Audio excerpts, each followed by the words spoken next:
Hello guys and welcome. I am Teresa. I'm a physiotherapist, a Pilates instructor, one of the co-founders here at Bodi Studios, and I'm also a recreational runner. So I run a few middle and long distance runs, including marathons. And today I wanted to come and talk to you about a running related injury that I see quite commonly here in clinic, and also it's something that I've noted particularly in the last few weeks. A lot of people have been mentioning or complaining about, suffering from, and that is shin splints, or what we would refer to in medical terms as medial tibial stress syndrome or tibial stress response. And it basically relates to pain in this area at the front of the shin, particularly in this medial, this inner part of the shin.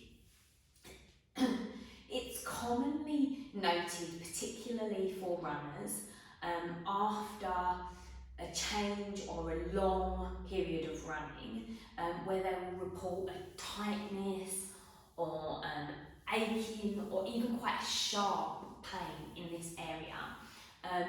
Generally, it's worse with activity and eases with rest, although if it has got really quite severe, then people might even find that after they've stopped running it will still persevere.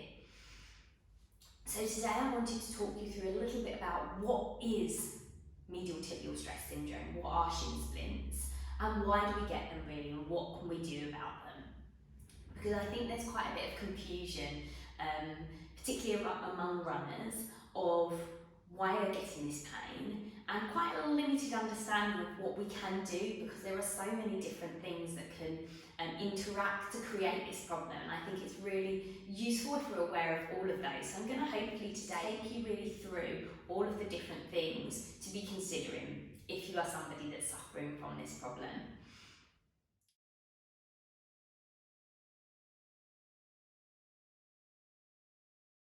What is medial tibial stress syndrome, or what are shin splints?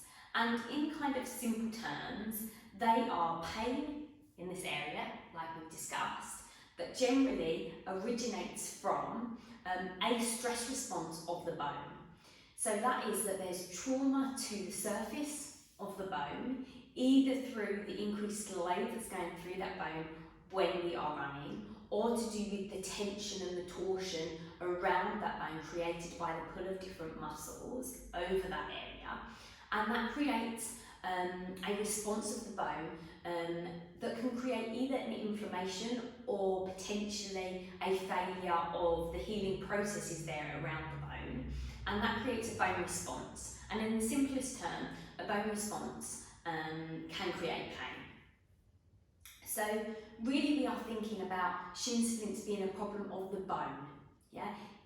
And I think that's really important to be aware of, because I think a lot of people will say, I've got shin splints, I'll carry on running, or I've got shin splints, I know it's really common, therefore I won't worry, it will go, it will be okay. And whilst that is true in a number of cases, really it's important to know that because this is potentially a trauma to the bone, we need to be really, really mindful of that, because in the early phases, if we understand why this is happening and start to make changes to those things and take all the necessary steps, we can find a really, really good outcome with this. However, if we let this continue, it can really become quite debilitating and can create and cause future or ongoing problems with the bones of the lower legs, so the bones of the tibia, the bones of the shin. So we need to be really, really mindful of that when we're thinking about what we should be doing. So it's not really to scare you, it's just to make you aware. So I guess the second question that we come on to is why? Why do we get this response of the bone?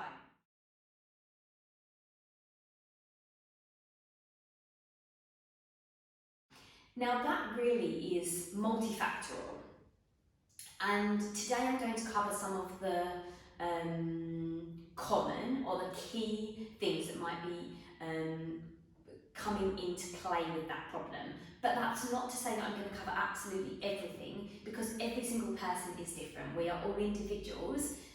So my advice really would be, if you are suffering from this problem, do see an expert, see someone that can individually assess you. Just hoping now the advice that I go through as to some of the factors that might be creating this problem will just help give you an idea of a way to start addressing this problem. So one of the key things I want to talk about now is load. So physically the load that goes through this bone, the load that we put through the shin bone when we are running. And I think that as healthcare professionals and providers, we will often see this coming into certain times of season. So now we're kind of coming into the spring, that kind of March, April time of year. And it's really, really common now because a lot of the big running events, so a lot of the marathons are taking place around this time of year. The London Marathon would have been on Sunday. So these are common times when people's training is really peaking. People are pushing themselves to the limits of what their bodies may have been used to before. They're really looking at a lot of endurance work. They're building up the load that's going through that bone, and they've maybe built it up quite quickly. So load is really, really important to consider. I think this year, as you may be aware, because of the COVID-19, it's the coronavirus pandemic, a lot of the marathons have been cancelled. However, we initially maybe thought that we wouldn't see so much of this problem this year. However, what we found is that one of the physical modes of activity that the governments have allowed people to continue doing is individual activities of running or walking. And therefore, a lot of people maybe that wouldn't normally undertake running have suddenly taken it up. And that's a great thing. I'm really an advocate of people running. However, it's really important that if we're someone that hasn't run before, or if we're someone that's adapting or changing or advancing our running program, we really look at how we are doing that. So the expert opinion and the current kind of literature and research supports the idea that if we're increasing our running, we need to do it incrementally. So by that, we're looking at really increasing our running maybe of up to about 10%, no more than that, each week or each fourth or fifth run that we do. So it depends how many runs you are doing a week, but we are looking by really increasing that only by small increments of no more than 10% for every kind of fourth or fifth run that you do. Now, very much I am aware that it's not a one-fits-all rule and everybody will be different. So there will be huge variation among the population in this, but it's just to give you a guideline. So if you're someone, for example, that on average would run maybe 3 runs a week of roughly 3 to 4 kilometres, so you're averaging maybe 10, 12 kilometres a week, then you would be able to increase that by 10% roughly each week. So maybe after your first 2 weeks of running of 10 to 12 kilometres, you might be able to go up to running 11, 13, 14 kilometres. And then the following week, you could maybe increase that again. So if you're running 10 and then 11 kilometres, maybe then you can run 12 and a half kilometres. And it goes from there. What we sometimes find that happens is people that have never run before will, particularly we've noticed that during this time of the pandemic, when we are quite limited in the exercise that we can do, people will be going from never running to maybe taking their daily exercise, their hour's exercise, and transitioning that into running for an hour every day. And really, if we do that, we are maybe increasing by 100%. We're literally 2 or 3-fold increases in our running, and our body's just not prepared for that. So I think it's really important to look at load, look at how much we're doing. And similarly with training programs, what we sometimes find is that if you've had injuries, illnesses, other things that have got in the way of your training program, what we generally find is that possibly you might want to make up those miles towards the end of your training program. And again, that can be quite a risky strategy because it might mean that you're basically overloading this bone. And that's what's happening. The load through it is too much for what the body is ready for. The second thing that we come on to after the load is what is our muscle control and strength like around this area. So commonly we would look at the strength of what we call the whole kinetic chain. So that really means the whole link down from the pelvis all the way through the leg and down to the foot. We are thinking about the control that we have through that area and the strength that we have through that area. Now, one of the common things that we do see among people that have this problem with the shin splints and the tibial stress syndrome is that often often the control around the foot is maybe not how we would like it to be. So it tends to be a little bit more common in people that have what we call a flatter foot. So a lot of that kind of medial arch in the foot. So if you have that, generally we find that the load, again, the load that you're putting through the foot and through the shin is quite a lot more than maybe if you have that lifted arch. So it's really to do with how well we can control that support of the arch using our muscles, and how strong those muscles are and what the endurance capacity of those muscles around the ankle and around the arch of the foot is to keep that foot in a really steady position as we transition, as we move through that potential heel to toe contact, or if you're a midfoot runner, from that midfoot to toe, or if you're a toe runner, from that movement of pressing off.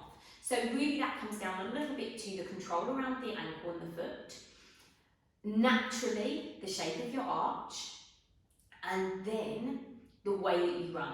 All of those things should be addressed, but it's good to be aware of what is your foot position and how much strength, endurance and control do you have around the foot. And then we move up and we look around the knee and we look around the hip. So again, how much control do we have around the knee if you've had previous injuries to your knee, maybe if you've had ligament problems, cartilage problems around the knee, and you've had any sort of investigations or surgeries for those might affect what's happening at the control around your knee. And then moving up towards the hip and the pelvis have a big role to play, if you like, in stabilising the leg as we run. And I will look at this with you guys in another more practical post if you are keen on that, and looking at some specific exercises that you can do for that. But the hip, particularly the bottom muscles and the outer part of the hip, help us to stabilise when we transfer our weight from one side to the other. So as we load through one side and then load through the other. So we really need good control around the hip and really good strength around those muscles, particularly of your bottom and also of your hip flexors, to help you control that movement. The other thing then for us to look at is in terms of muscle restrictions. So areas where our muscles might be particularly tight, and again that might be something that's a little bit more hereditary, so it's slightly genetic in you, that your soft tissues and your connective tissues are relatively tight and quite restricted, but restrictions particularly around the muscles of this lower part of the leg, so tightness in the calf muscles, tightness in the plantar fascia underneath the foot, tightness in the tibialis anterior, that muscle at the front of the shin that pulls your foot up into that dorsiflexion. All of those areas there, if there's restriction in those muscles, they may be pulling you or pushing you more into one area. It's creating more stress through the front of this shin. So particularly if you are tight through the back of your calf and into the plantar fascia, then you might find that you are overusing, so again overloading, this tibialis anterior, that muscle at the front of your shin here, and that in turn might be causing some of this increasing stress and load through the front of the tibia, in which case there's some gentle stretching out through the calf complex and through the plantar fascia underneath the foot might really help you to find that muscle balance again, find that balance of mobility and flexibility around those soft tissues. And then really the final thing that I want to mention to you guys is about your environment. So I think that this gets sometimes a little overlooked, or sometimes we rely on this as the most important thing, the holy grail of what we need to do. So environment, and that really comes down to the surface that you are running on. So for some people, we really love to run outside, some people love to run inside. If you are someone that maybe has always run in a gym and now the gyms are closed due to COVID-19 pandemic, you may have transitioned very quickly to running in the gym for your 3 runs a week or 4 runs a week or however many runs you do, to suddenly running outside. And the ground itself is very, very different. So the surface that you are running on is very, very different compared to a treadmill that's a constant, flat, smooth surface, to the ground that might have, it might be a harder surface, tarmac, concrete, or it might be a softer surface if you're running now on grass, things like that. It also will be much more uneven than, say, something like a treadmill. So ground surface is really important to consider. And along with that is footwear. I hear so much about footwear. I don't discount the importance of footwear 100%, but it's not the only factor, but it's definitely something to consider. Have you just bought a new pair of trainers because you've taken up running? Are you planning to buy new trainers and actually you've said, oh, I can't get them at the moment because the shops are not open, so I'll use a really old pair that maybe do not serve you anymore. So it's looking at that, and then it's also looking at, is it the right footwear for you? There's so many different brands of trainers out there, and again, that's something that we can discuss, or something that I can collaborate with someone else on in discussing if it's something that you want more information about. But the most important thing is making sure that the footwear that you are wearing is a running trainer. So that's really, really important first of all. There's so many trainers out there, but not all trainers are designed for running. So making sure you are wearing a running trainer, and then making sure that it is right for your foot type. If you've got a high arch, a neutral arch, or a really flattened loss of arch there, you will need a different sort of support in your trainer, potentially. So then the other thing, guys, I just wanted to talk about a little bit with environment is really our internal environment within our body. So hydration. If we are hydrated well, the body will function well. If we are dehydrated, it's much, much harder for them cells to get the blood flow round through the cells of the body, get the oxygen through the body. So really, really hydration is important, as is nutrition. So if the demands that you are asking upon your body have changed, if you are now running more, you're expending more energy, then you need to be making sure that your diet is supporting that. And then finally, a few other things I think sometimes get a little bit overlooked are our sleep patterns, particularly during something like this coronavirus pandemic. Lots of people's daily routines have changed, and with that your sleep pattern might have changed quite significantly. Now please don't overlook that, because one of the times that our body repairs itself is at night time or when we sleep. So if your sleep pattern has changed and you're finding that actually you're maybe not getting the sleep that you were getting before, it's not something to panic about, but it is to be aware of and be mindful of the fact that maybe your body does not have the adequate time to be repairing this bone, and it really does need that. And then linked with that, the other thing to be mindful of is our immune system. So during times of stress within the body, particularly if our immune system is a little bit low, maybe we're trying to fight off infections, or maybe we have got stress from the anxiety and the worry that has surrounded us all as a nation and as a world in the last few months, then those things will have quite a significant effect again on changing the internal balance within your body and making it a little bit harder for the body to repair itself, because it is using all of its energy maybe for processing changes within the brain.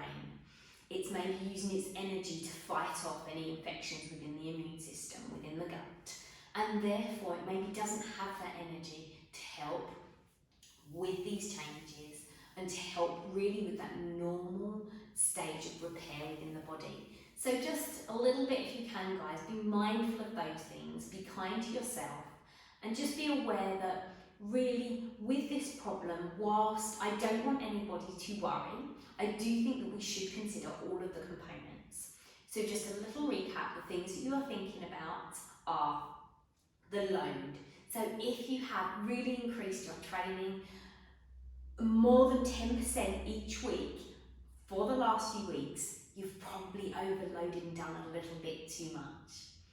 If you've got any areas, particularly along that side of the body, or even into the other side, where you don't have or you don't feel that controlled in your movement, you don't feel like you have the muscle strength or the endurance there to hold you in a good position as you take your weight from one side to the other, be that around the hip, the knee or the ankle, then maybe you need to address those things.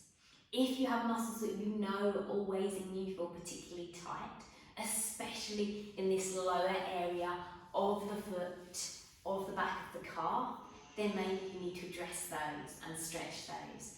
And finally, look at your environment. Look at those other factors.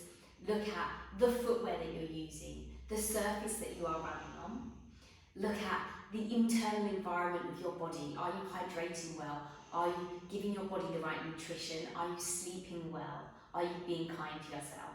And guys, hopefully you'll find that if you bring all of those elements together, you'll really find that you can address these shin splints and you can get back to your running as quickly and as efficiently as possible. So guys, thank you for listening. I wish you all good luck in your onward running journeys. Take care.